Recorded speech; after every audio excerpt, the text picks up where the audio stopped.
Bedroom. The rain drips steadily outside, adding a touch of lazy coolness to the weekend night and a hint of weariness to your pen-pushing efforts at this moment. As the cursor blinks on the screen, you struggle to stay awake, searching for the right words. Suddenly, a cup of tea with a sweet aroma is handed to you. Take time to sharpen the eggs so nothing stops you from chopping the firewood. It's important to take proper breaks to boost your efficiency. You take the cup and the warm mist carries a gentle comfort. You feel your taut nerves envelop in softness, instantly easing a great deal of tension. I'm only left with the closing arguments. I'll finish it up quickly. It's getting late. You should go to bed. Artem shows no intention of leaving. Instead, he casually grabs a book from the shelf and sits down beside you. It's fine. I've been meaning to develop a habit of reading before bed. They say it's good for deep sleep. You smile, fully aware that it's just an excuse for him to stay by your side. You're happy to let him be instead of exposing him. Resting on Artem's shoulder for a while, you muster up your energy and return to wrapping up the keys. Finally done. Now I just need to email Kiki and it's all set. Opening the inbox, an unread email notification catches your attention. It's an email you received in the afternoon from Scott Lydon, a client from a closed case. Could there be an issue with that case? You still remember Scott Lydon. After graduating from high school, he came to Sally Stewart. Due to malicious wage arrears, he sought legal aid during a public consultation. That case was one you and Artem handled together. The situation wasn't complicated. The opposing party, knowing they were in the wrong, quickly agreed to a settlement.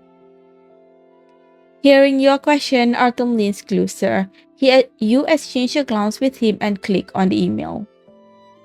Huh, this... What catches your eye are several photos, small buildings in traditional Chinese style, quaint and rustic streets, breathtaking natural landscapes. Respected Shirara and Mr. Wing, it's addressed to both of us. Leaning closer to Arthur, you both read the earnest lines beneath the photos, murmuring softly to each other as you go. The email is detailed yet concise. Scott shares updates about his life and the unique features of his hometown, Clarkville, before inviting you both to visit as a gesture of gratitude. So, after the case, he returned to his hometown to start a guest house business. From his description, it seems to be going well. Wow! His hometown is so famous. I only knew it was an ancient town, but I didn't realize it was once a flower village for the royals. It has so many specialties there. He invited us to stay at his guest house, even mentioning it just so happens that the Water Banquet Festival is coming up. You'll get to try hundreds of local specialty pastries. After finishing the email, you glance expectantly at Artem only to find him already looking at you. So, what do you think? Do you want to go? An ancient town, a flower village, pastries, and a festival. The combination of these elements is indeed tempting. You've just wrapped up your keys, and I don't have any pressing work right now either. It's the perfect time to plan a trip and unwind together. Artem looks at you with a gaze as clear as deep as the ocean, as if he could grant you a calm and steady peace, allowing you to choose freely without worry. Yes, it's time to take a break and enjoy some quality time together. Alright, I'll check the flight tickets. I'll reply to a few emails first, then we can pack our luggage and prepare the gifts for our visit. What a plan to look forward to.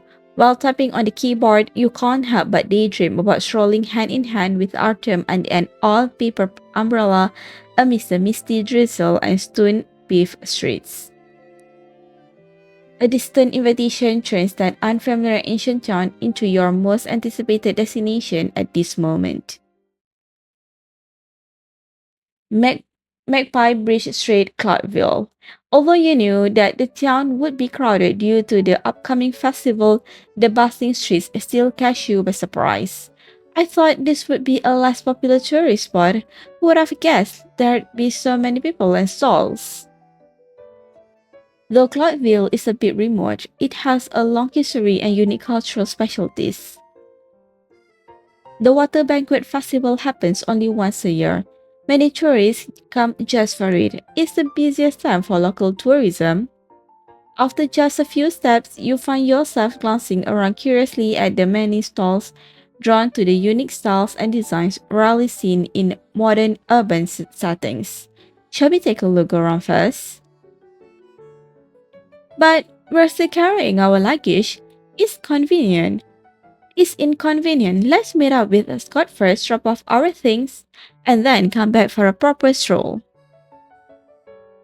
Alright, the address he sent us isn't far from here. Artem carries the suitcase in one hand while navigating on his phone with the other. You follow him with ease and trust. In Cloudville. Before long, the two of you stop in front of a traditional Chinese building. Dustin bonds in. Yes, this is the place. At the entrance, a young man is busy welcoming new guests. When he notices you two, he hurries over. Shirara, Mr. Wing. Scott, sorry, I almost didn't recognize you. You look quite different from before. The young man before you radiates confidence and positivity, a stark contrast to the anxious and lost person you and Artem had once assisted. It's all thanks to you two. Not only did I win the lawsuit, but also get my wages and compensation back. After returning home, I used that money to take over this building and started a guest house business. I've always thought about how I could properly thank you, but I didn't have much to offer. The only thing I'm proud of is my hometown. So, I'm thrilled you accepted my invitation. Alright, the rooms are all ready. Let's put your things down first. Scott calls out and the two young people run out from the small building to take your luggage, carrying each to the rooms prepared for you. Alright, how about I take you two to the streets for a tour? I'll introduce you to some of our local specialties. That will be great, but is the guest house okay without you here? Business has been a bit hectic lately. It's almost time for the festival after all, but don't worry, my two younger brothers are keeping an eye on things. Scott leads you through an alley beside the guest house, arriving at another lively street you haven't visited yet. This must be your first time attending the Water Banquet Festival. It's Cloudville's specialty. The banquet stretches dozens of meters filled with all sorts of pastries. That long? Besides the banquet, every household can set up a stall to sell pastries. Visitors sample and vote, and the most popular stall gets a prize. You imagine a paradise of delicacies as you silently calculate your post-trip workout plan. Looks like we made the right choice coming here. In that case, let's take our time and fully enjoy the experience. Artem places a hand on your shoulder as if he can see right through you. Good idea. Oh, by the way, this year's festival has a new rule. Tourists can apply for a stall too. Would you like to give it a try? Huh? Us? It's an interesting opportunity, but we don't have any experience making pastries. Exactly. The pastry culture in Cloudville goes back hundreds of years. Joining would be like making a fool of ourselves in front of experts. So you see, but the idea stirs your curiosity. Imagine running a pastry restaurant together with Artem. Read about it. Many first-timers without any baking experience sign up as stall owners this time. The festival is all about fun and excitement. Just enjoy yourselves. Besides, I happen to have an extra stall. If I leave it empty, the mayor will definitely scold me. If you two are interested, just let me know. It's all about participation, really. Let's call it a favor from me to you. The unexpected opportunity makes your heart stir with excitement, but your rational side reminds you it might be beyond your capabilities. Thank you. We'll give it some thought. Scott nods and continues leading the way. As you're lost in a small internal debate, you turn to see Arthur smiling warmly at you. If you're interested, instead of regretting it later for missing out, why not try it together now? I'm a little tempted, but what if I mess up with so many people passing by? This isn't a competition. There's no winning or losing, just treat it as a special experience. Of course, we still need to meet basic food safety standards. The more serious comment unexpectedly makes you laugh. Then I'll start thinking about what we can make. Seeing Scott waiting at the stall ahead, you and Artem quicken your pace in unison, hand in hand. Floradew Street, Cloudville. This stall is a bit different. Instead of displaying typical goods, it has baskets of flowers, silk ribbons, and a few wooden basins. Grandma, we're here!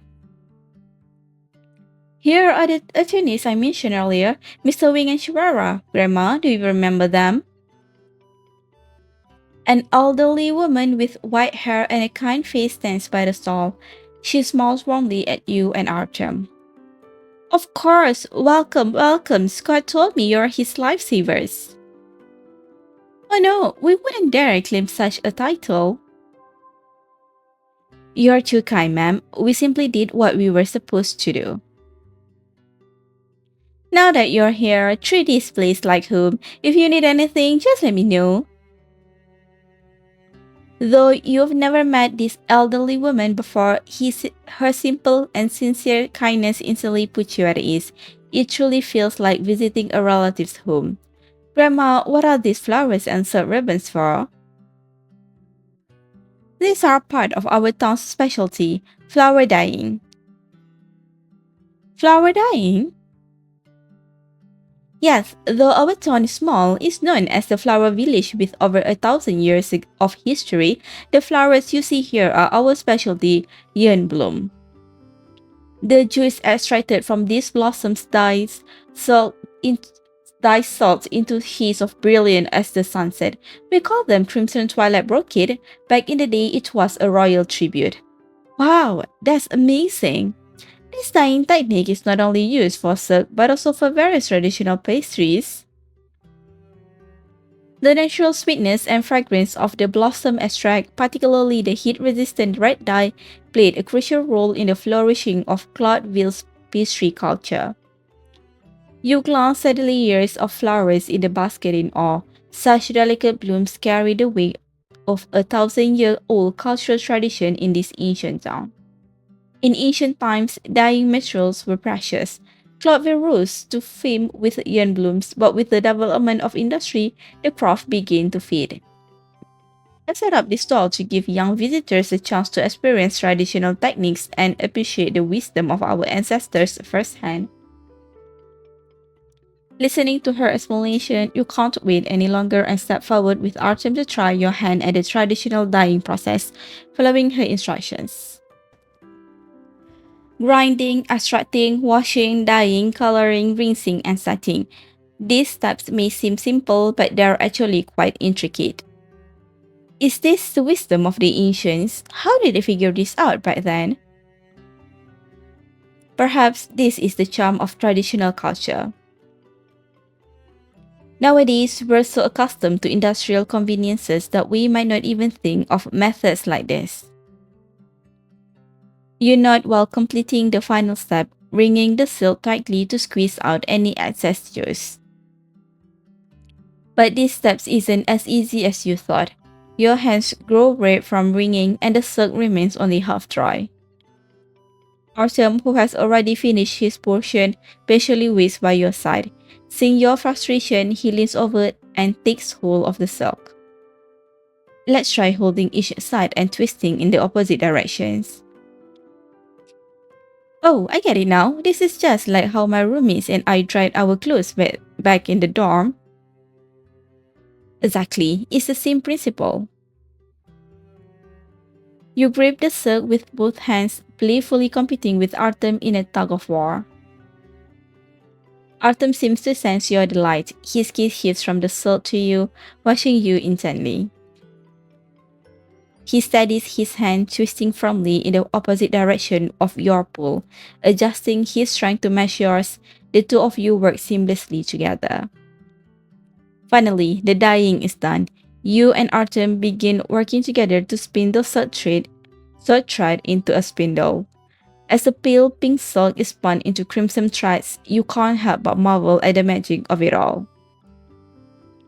What a beautiful color! It truly does resemble a rosy sunset. These threads are called the red thread of destiny. Many young couples use them as tokens of love and commitment. I remember this dyeing and weaving craft being featured on the news as Cloudville's intangible cultural heritage, attracting lots of visitors. This traditional craft preserves the town's history, boosts tourism, and inspires cultural activities like cat's cradle, weaving, and embroidery. Exactly. Last month, the town celebrated the Cat's Cradle Festival. A visitor even proposed by hiding their confession within a cat cradle technique and succeeded. You gather the cat strings, preparing to place them into a silk pouch. However, upon hearing this story, you curiously glance up. Proposing using cat's cradle? It's true. That visitor happened to stay at my inn. I even had them teach me the cat's cradle technique. Knows, it may be a little early to be saying this, but maybe I'll use it someday too. You notice Scott's bright and innocent smile, but curiosity fills your mind. Cat's Cradle, a game you remember from childhood. How could it? Even though your heart pounds with curiosity, you can't bring yourself to ask outright. After all, it's a proposal method. You can't just ask Scott to demonstrate it for you, can you?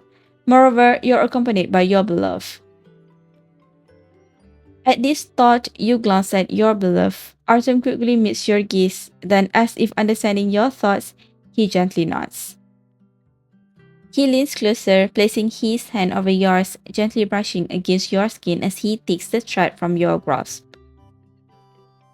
If it's okay, could you teach me how that cat's cradle technique? His voice remains calm, but the tips of his ears are slowly turning red. Of course! Haha, I didn't expect you to be such a romantic, Mr. Wing. Artem lowers his head slightly, remaining silent. You know that if Scott teases him one more time, he'll resort to a bashful cough. Scott glances at Artem, then at you before leading him behind the stall. They deliberately turn their backs to you as they begin their secret lesson. Yes, use your pinkies to hook both hands, but not too tightly.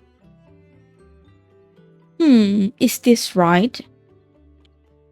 You instinctively crane your neck to peek but decide against it, preferring to hold out for the surprise reveal at the end.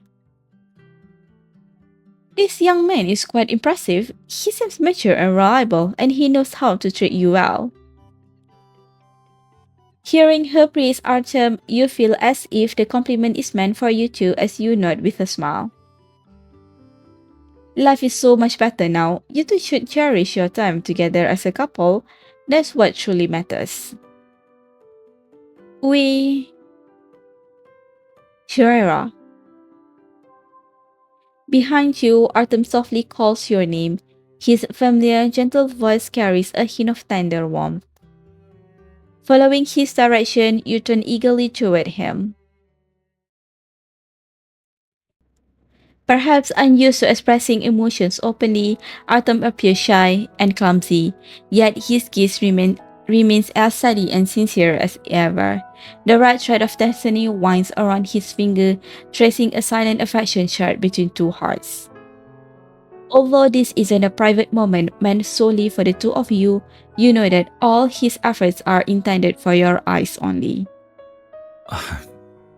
사실 실뜨기는 조금 서툴러서 처음이라 완벽하지 않을지도 몰라요.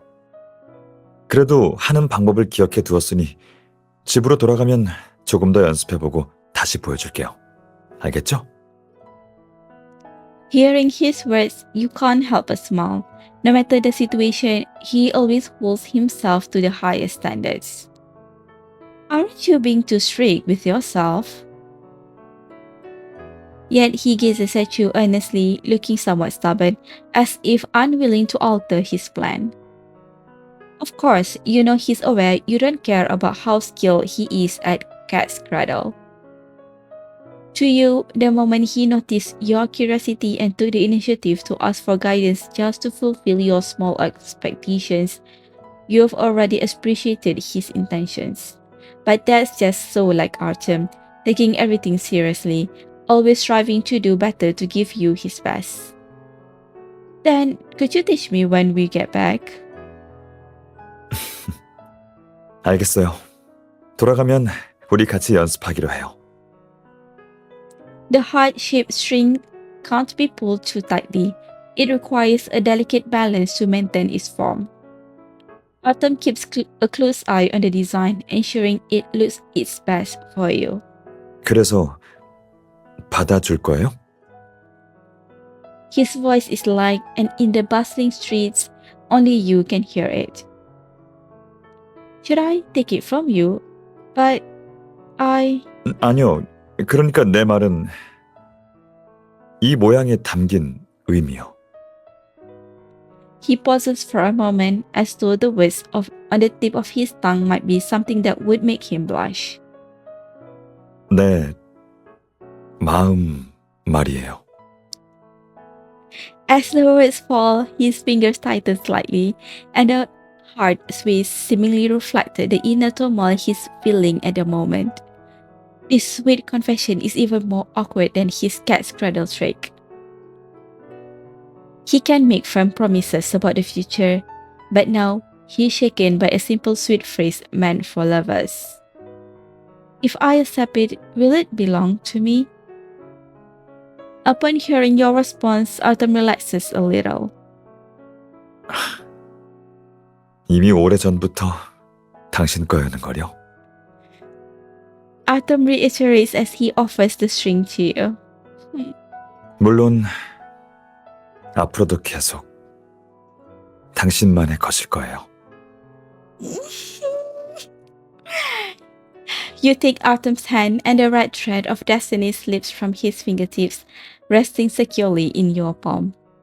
What was once an intangible belonging now rests in your hands, becoming a warm, tangible sensation. Flora Dew Street Cloudville. You carefully put the string into the sub pouch. Having passed through Artem's fingers, it now holds a special meaning.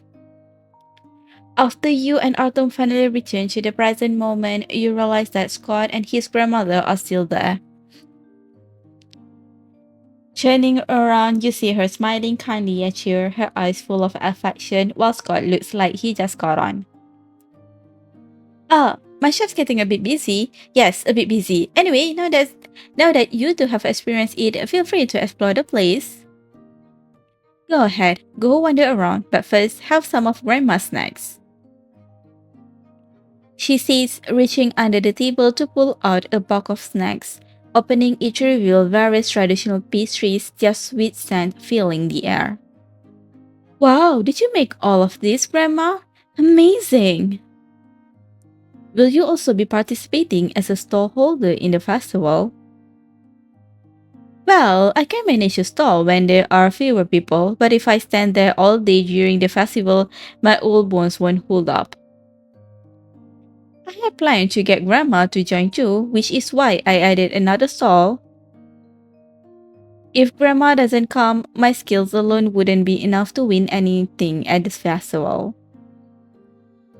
I even thought of a surprise strategy and rented a lot of tools for making pastries, but the more elaborate it gets, the less it feels like something unique to our town.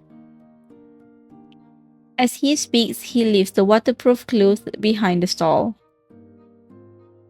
There, various pastry making tools and molds, mostly old-fashioned wooden ones, are set up.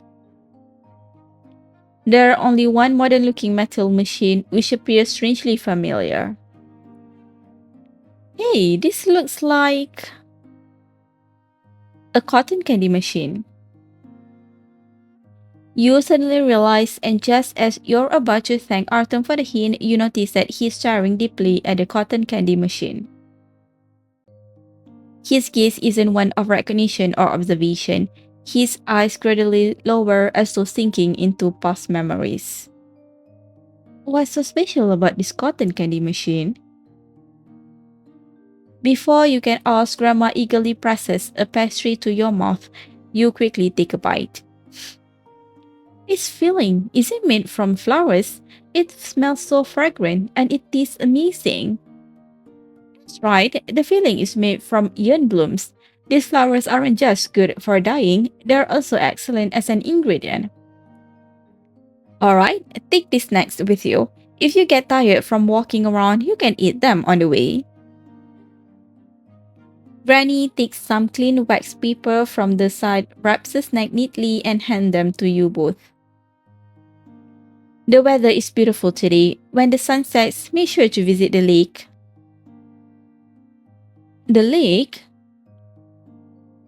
Cloudville isn't just a land of flowers, it's also known for its waterways.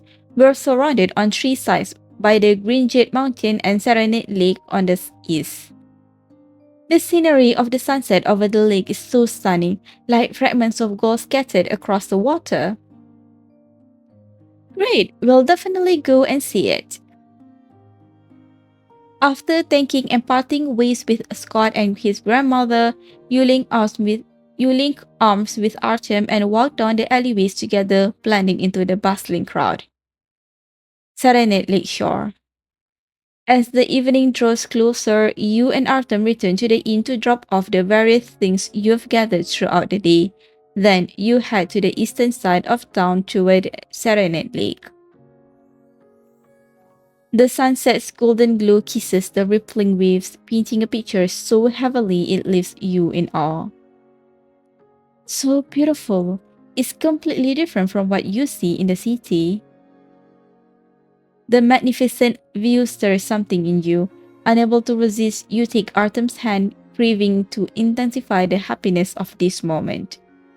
Artem immediately responds, interlocking his fingers with yours, holding them tightly as you both enjoy the gentle breeze skimming the lake and brushing against your faces. Every second spent with him isn't a passage of time, but a collection of captured memories. Because he's always there, because he always treats you with such sincerity, every bit of beauty in your life feels cherished, never wasted. It lets you freely discover, share, and narrate your own stories. It seems like we should carve out more time in the future to escape the city and explore nature's wonders in the mountains and countryside.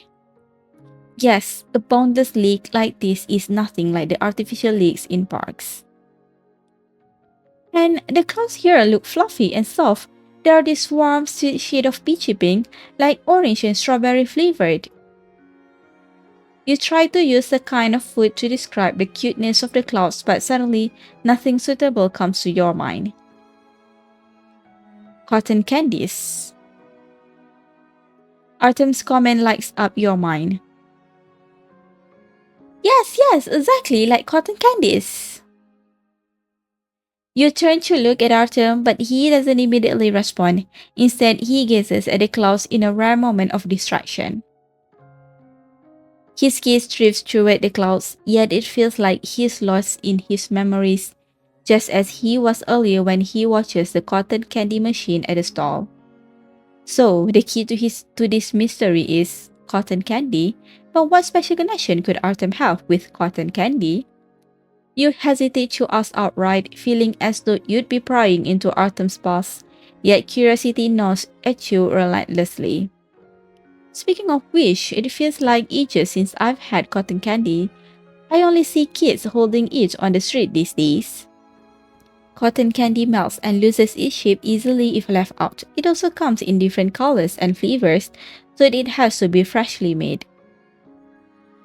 Vendors know how irresistible sweets are to kids, so they deliberately set up their stalls near schools or children's parks.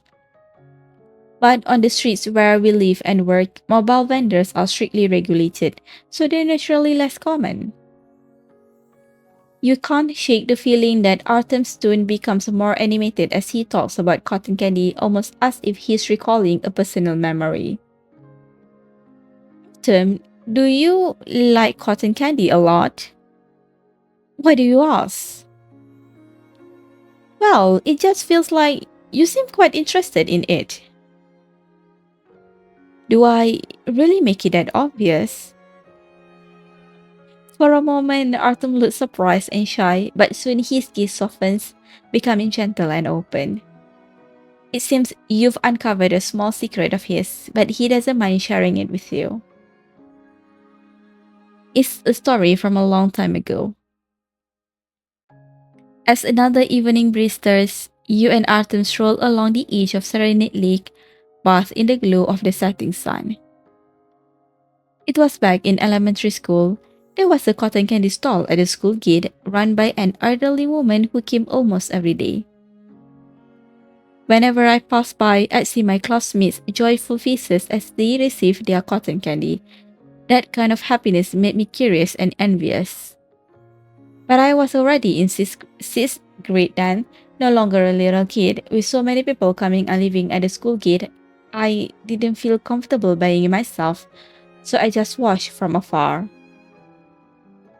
I still remember that semester when I ranked first in my class. When my parents asked what I wanted, the first thought that came to my mind was, then. But in the end, I couldn't say it out loud. I just asked for books and a fountain pen instead. That's such a childish reason. Not getting something when I was little made me remember it for so long. Until now, I never told anyone about it. Funny, aren't I? Artem lowers his head slightly, the evening glow brushing his cheeks with a faint blush. Not at all. It's incredibly adorable. Hearing your response, the blush on Artem's face deepens, but he doesn't avert his gaze. Instead, he looks at you with earnestness. I'm honored to be the first to hear this story. Even though it's too late to make up for your childhood regret, we could still. Wait, we could. What's up? Didn't Scott mention there was still an empty stall? Plus, he has a cotton candy machine. Let's set up a cotton candy stand. Look at the clouds now, warm and soft, with that gentle blush, just like the color of yuan blooms. The townsfolk here use yuan blooms juice to dye fabric and make snacks, but no one's thought of making cotton candy with it. When it comes to making sweets, we can't compare with the elders in town. Why not try something different?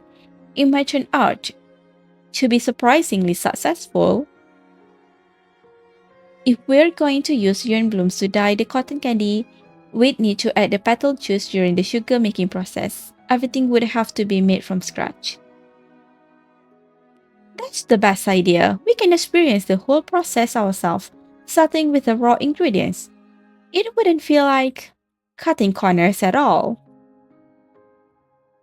The hesitation in Artem's expression melts away as he meets your gaze, replaced by anticipation. If that's what you want, then let's give it a try together. In the past, there were the red threads of fate. Now there must be the cotton candy of fate. You are so pleased with your sudden inspiration that you don't notice your footing and nearly step into the lake.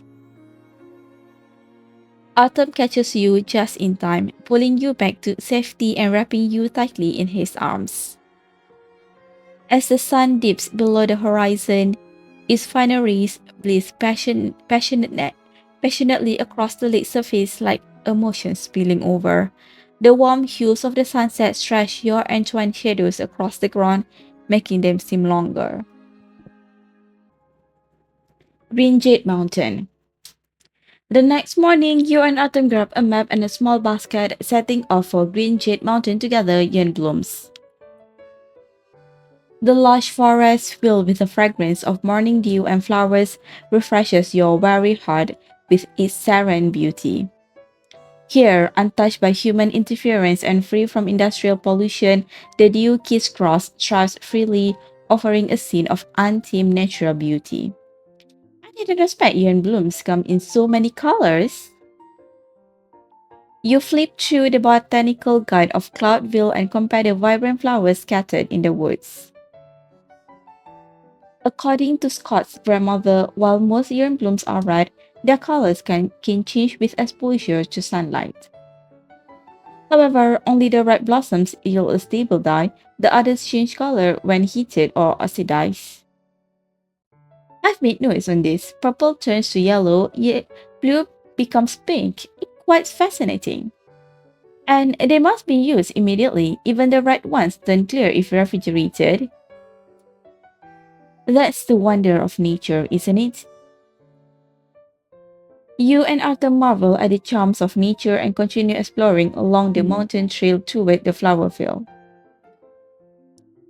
This is a yen bloom's main habitat, but as you walk, you can't resist picking the occasional bloom and adding them to your little basket. Noticing your actions, Artem joins in, helping to gather the dispersed hues.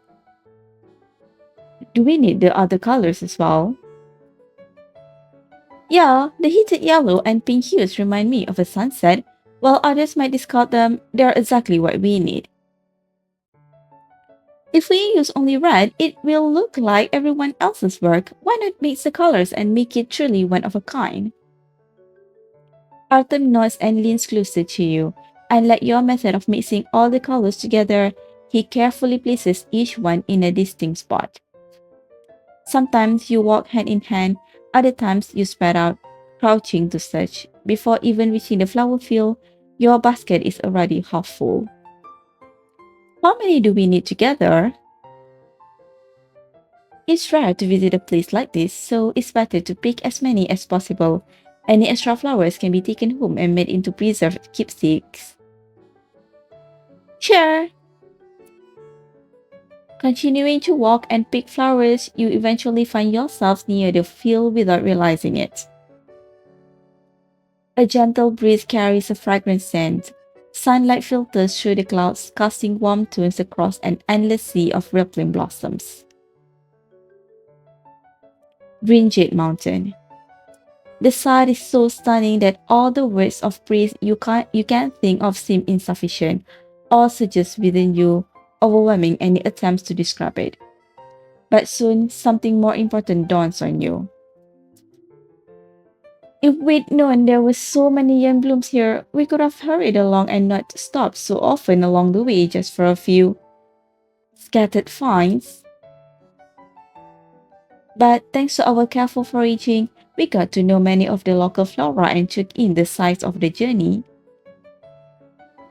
Compared to all of that, losing a little time doesn't seem to matter much. Hearing Artem's words, you suddenly realize just how much you've gained from this journey.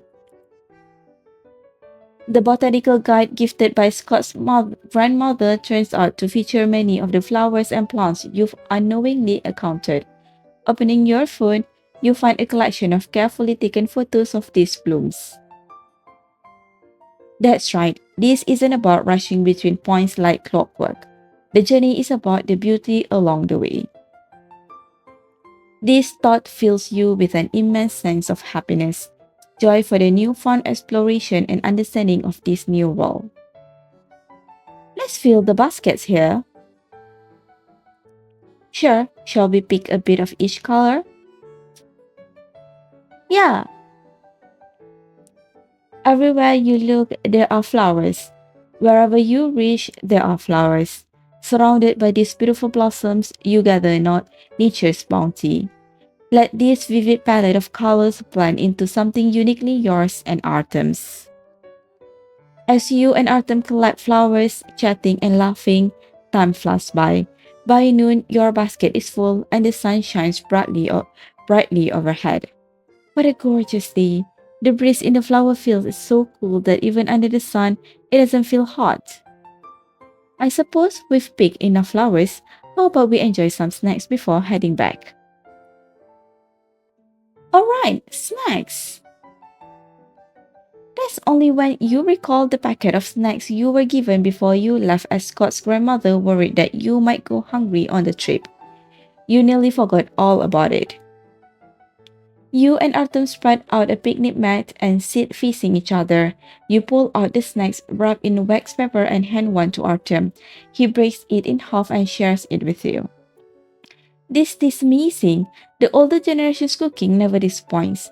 The feeling seems a bit different from yesterday's though. Seems like there's candied fruit and nuts mixed in with the flower nectar this time. Try this one too. This time, you're the one breaking the snack in half for Artem, but to your surprise, he doesn't take it. When you turn your head, you notice him frozen in a slightly awkward posture, looking uncharacteristically flustered. What? Before you can finish your question, you notice what's got him all caught up. A deep blue butterfly had appeared out of nowhere, completely unaware that it had chosen the wrong spot to land, calmly settling on Artem's left arm. You quietly set down your snake, gingerly stand up and move to face Artem. Then, you pull out your phone.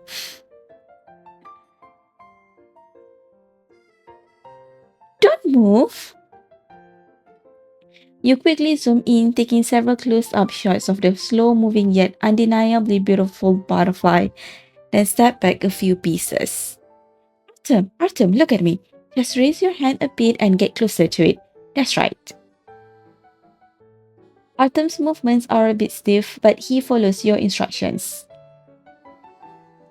Compared to Artem, the butterfly is even more cooperative, fluttering its wings in a relaxed and contented manner. After taking several shots from different angles of both the human and the butterfly, you open a search app to identify the species of the butterfly. It's a tipsy flutter, a species unique to Cloudville. It's said that its wings change color based on the flower nectar it feeds on. That's actually amazing. I've heard there's a Cloudville tale named the Wings of Fate. They say the first red thread of fate was carried by a pair of scarlet butterflies. Perhaps those butterflies were tipsy flutters that fed on nectar of scarlet blossoms. Seeing that you're satisfied with the photos, Artem gently shakes his arm trying to show the little confused butterfly that he's not a piece of wood. But the butterfly refuses to acknowledge him, remaining perfectly still. It won't live. It has been a long while since you heard Artem sound that exasperated, and you certainly weren't expecting to hear it again because of a butterfly. You spent the whole morning picking flowers. Maybe the pollen on your clothes made the small thing mistaken you as a flower.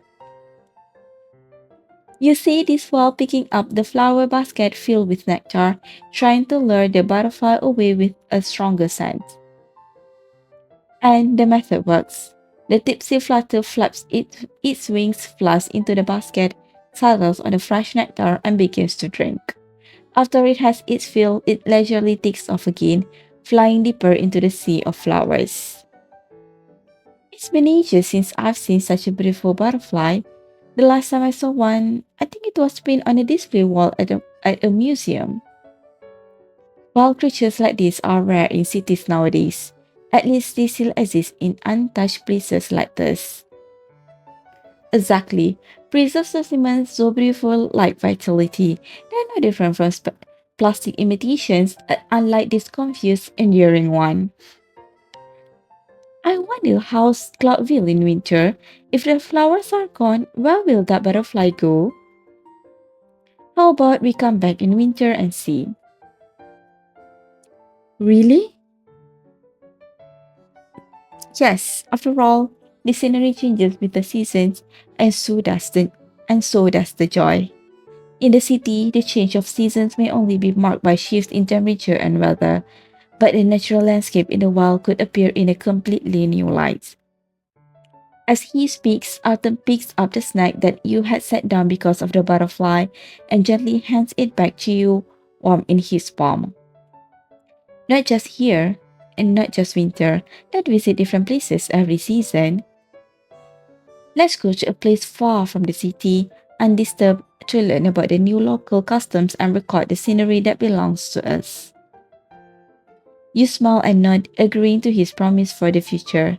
A vision of the two of you enjoying spectacular sights in different places flashes through your mind. As long as you have him, you have infinite possibilities to encounter the beauties of the world you never imagined. Hand in hand with him, you two will witness them together. In's backyard.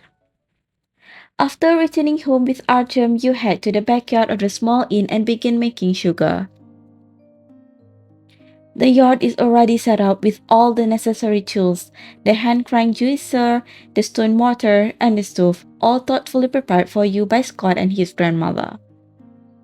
She also gives you a small booklet, her original notes which detail the steps for making sugar.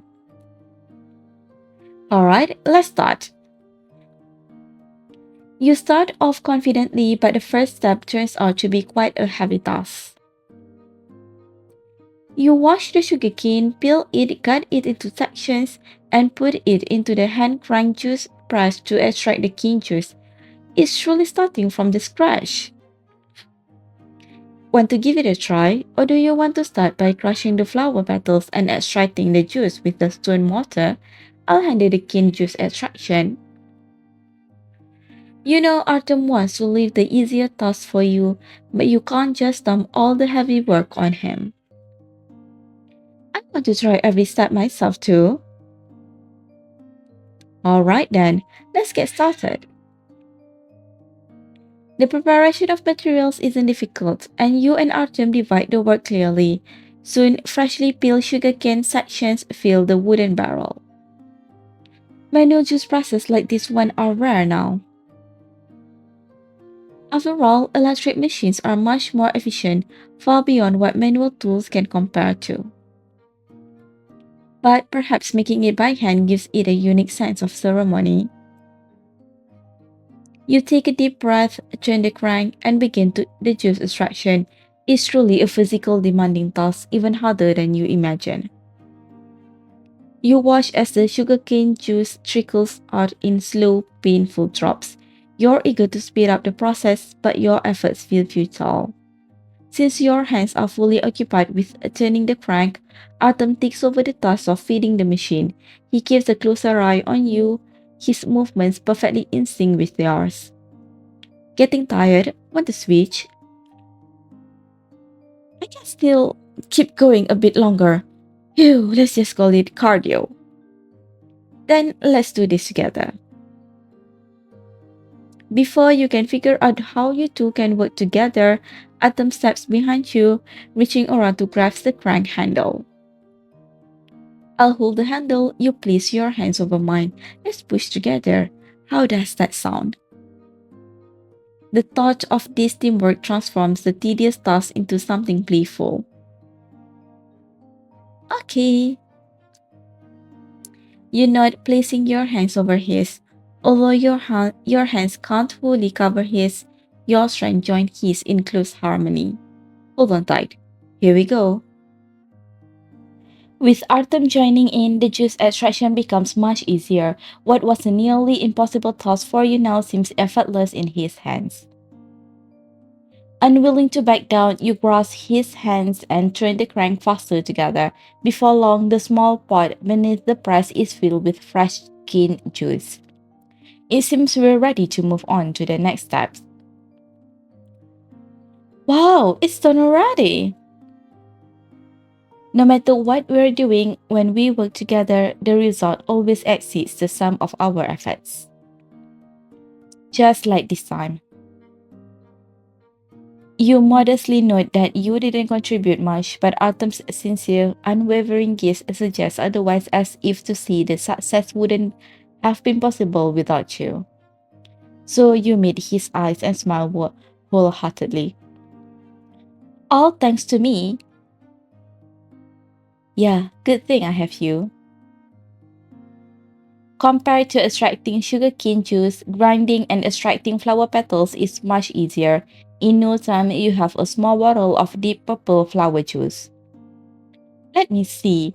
Next, we'll boil the sugar by pouring the sugarcane juice and the flower juice into the pot and heat it over the stove until it crystallizes. That doesn't sound too complicated. This should be the last step before success. But since we're using charcoal to heat it, the temperature is a bit unpredictable and we don't have much material, so let's add half an experiment with it first. While Artem is starting the fire, you pour the extracted flower juice into the sugarcane juice. The purple-red hue quickly diffuses and spreads, turning the transparent syrup into the color of fading evening sky. As the temperature rises, the flower syrup heats and begins to change color. What will the final result look like? With so much effort put in, you can't help but anticipate and worry about the outcome. No matter what it turns out to be, it will be one of a kind, a color brought into existence by the two of us. A color created by you two. What can possibly be more precious than this? The two of you keep watch over the stove, stirring the mixture with a wooden spoon. Slowly the syrup thickens, its hue deepening with time. Now I see why witches are always stirring their cauldrons. Why? Because if you stop even for a second, the bottom will burn. Your humorous take on the situation earns a laugh from Artem, who gently suggests that you take a break as he takes over the stirring himself. Soon, the syrup thickens to the point of solidifying, a layer of crystallized sugar forming on top. You and Artem quickly move the pot off the heat, placing it on the stone steps in the yard. The residual heat in the pot evaporates the last traces of moisture. The thick syrup cools and hardens, its texture becoming clear and crystalline like rock candy. Did we succeed? Yes, as long as we grind the sugar crystals, they'll work perfectly as granulated sugar. Now that success is within your reach, you are unable to contain your excitement. Quickly, you break off a small piece of crystal and start grinding it in a mortar. The crystal shatters, revealing a gentle peach-pink hue. Along with the color becomes the familiar fragrance of flower nectar. As you gaze at the fragile sugar crystal, visions of crimson sunsets and fields of blooming flowers flash through your mind. All the effort seems worthwhile at this moment. You turn to share your joy with the most important person by your side.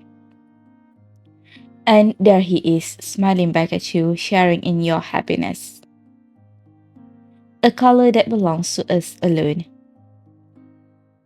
You impulsively embrace him, pressing your fist against his chest. He responds with equal warmth, holding you close, his breath brushing softly against your ear. This is your way of celebration, intimate and understated. No grand words, no dramatic gestures, just a shared connection in a quiet, familiar touch. Do you know what I'm thinking right now? Let me guess. You're wondering what color and flavor this would make as cotton candy? You shake your head and step back from his embrace, announcing your next move with determination. When we return to Salis, we must file a patent for this. Your answer makes Artem laugh, but he responds just as earnestly. I'm not sure if we'll succeed, but if that's what you want, then we can give it a try. Alright. The courtyard, steeped in the aroma of sugar and flowers, rings with the sound of your shared laughter. At this moment, your emotions need no words. and no deliberate recording. They will remain vivid and unfading in both your hearts. And this is what happiness truly is. Maytime Street, Cloudville. The night of the Water Banquet Festival arrives in the blink of an eye. You and Artem borrow a cotton candy machine from Scott. After some simple decorating, your very own cotton candy stall is ready. What should we name our stall? Artem is hanging flower lanterns at the stall. Upon hearing your question, he turns to you, his feet bathed in warm, gentle candlelight. I thought you'd already decided on a name. Remember that day we dyed the red threads of fate and watched the sunset together? That time, I said, Autumn's hint stirs fragments of your memories, but the recent rush of happiness makes it all feel like a blur. While you're lost in thought, Autumn finishes hanging the lantern. Seeing your struggle to remember, he patiently continues to guide you. In the past, there were the red threads of fate. And now, now there is the cotton candy of fate. After a delightful eureka moment, you pick up a watercolor marker and write the name of the stall on a small whiteboard. I just said it casually back then, and you actually remembered. Autumn smiles, takes the whiteboard from you, and hangs it beside the lanterns. Evening falls, and the town begins to light up. Stalls along both sides of the streets are ready for business, and visitors drawn by the festival begin to gather. The unique banquet festival of Cloudville kicks off amidst the rising chatter and bustling crowd. Let's begin too. You grab a bamboo skewer and stand behind the machine while Artem connects the power and switches it on. The machine hums softly, releasing a warm spiraling airflow from its center. When sugar is poured into the inlet, cotton candy will begin to form. I practiced with plain sugar earlier. Hope it works this time too. You'll do great, don't worry. Standing steadily by your side, Autumn watches as you prepare, then pours the sugar you made into the machine. The sugar threads rise faster than you expect. Flustered, you try to catch them with the skewer but fail to gather any. The delicate threads float away like willow catkins in the spring breeze, weaving an elegant, unpredictable trail. The sugar's flying away! Your gaze follows the escaping threads, your hands growing even clumsier as you try to catch up. Suddenly, a steady hand supports your wrist and guides your hand upward. The familiar warmth and gentle pressure calm your flustered movements. Guided by his hand, you finally catch the drifting sugar threads. With a sturdy foundation in place, the remaining process becomes effortless, just a matter of spinning the skewer around and around.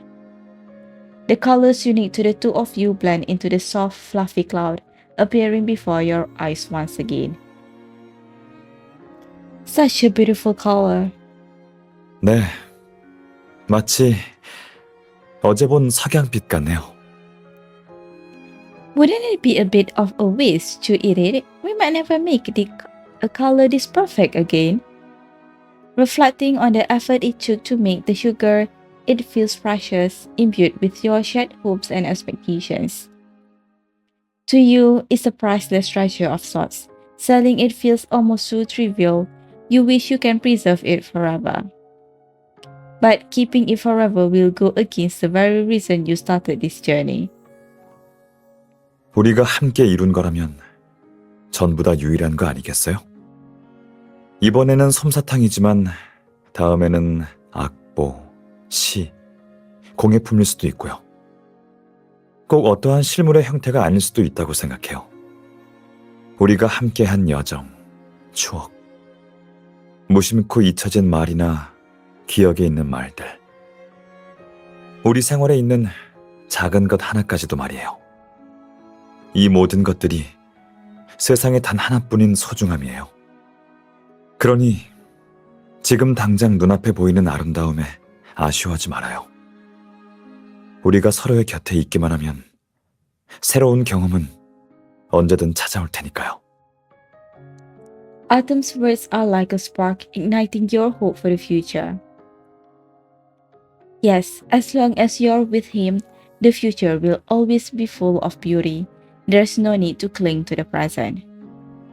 For now, the only thing you need to focus on is finishing this cotton candy. How are you this skilled? We practice the same amount of time. 어쩌면 어릴 적부터 멀리서 봐왔던 경험이 있기 때문이 아닐까요? You can't help but picture a young Artem standing at the edge of a bustling school kid watching a cotton candy store from afar, wanting it but too shy to approach. Well, no more watching from afar now. Our cotton candy, our colors, they're in our hands now. Artem looks at you, his eyes reflecting the vibrant lantern lights and carrying a depth of emotion, yet he sees nothing. He simply tightens his hold on your hand, letting his feelings flow through his touch. 맞아요. 모두 우리 손에 있어요. In this moment, you gladly let him wrap you in his presence. His companionship has never been about possession or restraint. It's about offering wings when you want to fly and shelter when you need rest. You're grateful to have him by your side, knowing that no matter when you stop or turn around, he'll be there. You and Artem will always stay this close, feeling each other's presence and support. 다 됐어요. What? 우리만의 운명의 솜사탕이요. Suddenly, something comes to mind, and you glance toward your intertwined hands. The cotton candy is now perfectly fluffy and round, so heavy that the slender stick seems on the verge of giving way. You and Artem hold the stick together and place the cotton candy on a bamboo stand prepared with small holes. Wow! It's pretty! It's so round and cute! Before you can boast, a sweet little voice expresses your pride for you. And so, the first cotton candy finds its delighted little owner, officially kicking off your wood success. Watching the girl skip away with her cotton candy, her bright innocent smile adds a special sweetness to this precious moment. A great start, let's keep going. Visitors flood in non-stop and business is better than expected. Before long, the sugar jar is almost empty. What's left should only be enough for one more. I'll do it. You grab the sugar jar from Artem and he knowingly steps aside, leaving you to take over the cotton candy machine. I'll make the last one all by myself. Artem nods, standing quietly by your side. Despite your words, you can still feel Artem's steadying presence, guiding your hands as you hold the stick. You follow the rhythm from memory, immersing yourself in the moment as the strands of sugar spin into a soft, fluffy cloud. Then you hold it out to Artem. This is for you. The final cotton candy is your gift to him. The boy who once gazed longingly at the cotton candy stall never got the treat he wanted. But now, with each other, you know there's no room for regret. Artem accepts the cotton candy and gazes at it closely. The smile in his eyes is softer than the candy itself. Thank you. I love it. Then go ahead and try it. Artem nods but doesn't look at the cotton candy. Instead, he leans toward you. Such a precious gift. I like to share it with the one I love. You understand his intention, leaning in as both of you bite into the cotton candy, the fragrance of flowers enveloping you. It's delicious! Glancing at Artem, you see him struggling to manage the unexpected large chunk of candy he accidentally pulled off. The oversized cotton candy disappears quickly between you two, leaving you craving more. If we'd known it would be this popular, we should have prepared more. Maybe we could have aimed for a festival prize. It's fine. There's always next year's celebration. Good idea. Laughing together, you and Artem clean up the booth. With everything sold out, your brief stint as vendors comes to an end. In the distance, celebratory drums sound. The dessert feast is beginning. Over 100 varieties of specialty desserts are lined up, waiting for visitors to savor. Now it's our turn to be the tourists. Let's hurry, or there won't be anything left. The bustling crowd surges like a tide, but Artem stays by your side, holding your hand tightly. Under the lantern-lit sky, with stars and moon above, you follow the path you never wish to part from, hand in hand moving forward together.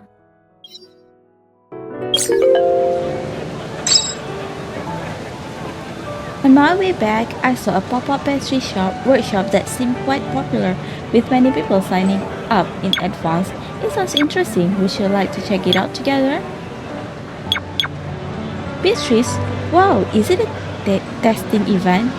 Unfortunately, they don't have ready-made pastries in the shop, but they do have plenty of baking tools. I asked around a bit. It's a pastry making experience class. It's not just tasting, but there are likely a sampling session after the pastries are made. What do you think? Interested in joining a self-sufficient tasting event? Sounds great. Do it yourself is so rewarding. Do we need to bring any materials? Though I have no idea what to prepare. Don't worry, the workshop will provide everything. We just need to pay a small registration fee. But how good the results turns out will depend on our efforts. As expected from the line of pastries, the activities are truly plentiful. Yes, I heard the class uses local flowers and it's the perfect season for blooms right now. Let's hope this unique experience and the luck of the flower season add to the beauty of our journey. Absolutely, I'm already excited just thinking about it. Same here, I can't help but imagine what our creations will look like. The pastries we make with our own hands will surely be the most unique and delicious in the world. I hope we can create more things that are exclusively ours. They would be treasures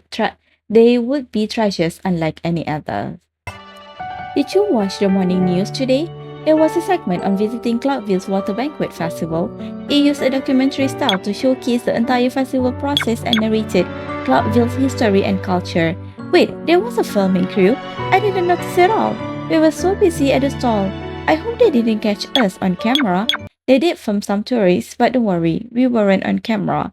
But we did appear in a much more beautiful way. Huh, not us, but still on camera. How does that work? I can't figure it out. What exactly did they capture? During the final segment, they interviewed a little girl, asking her what she liked the most about the festival. At that moment, she was holding the cotton candy we made. Can you guess what her answer was? Wait, did she see the cotton candy? Yes, it was our cotton candy.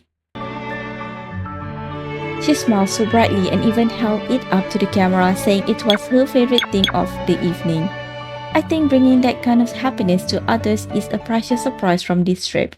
It's amazing to have something we worked so hard on be appreciated. The feeling is truly wonderful. Too bad we ran out of materials early and had to pack up, otherwise we might have delighted even more people. Next time, if we get another chance, let's prepare more materials. Yes, there'll definitely be a next time. After watching the news, I'm already excited to plan our next trip. What about you? What do you think? Every place has its unique customs and culture. That's the charm of traveling. The world is so big. I love to visit more places. Untouched regions always carry a sense of unknown and anticipation. Then let's explore the world together, leaving our footprints everywhere. The beauty of this world is something I want to witness with you.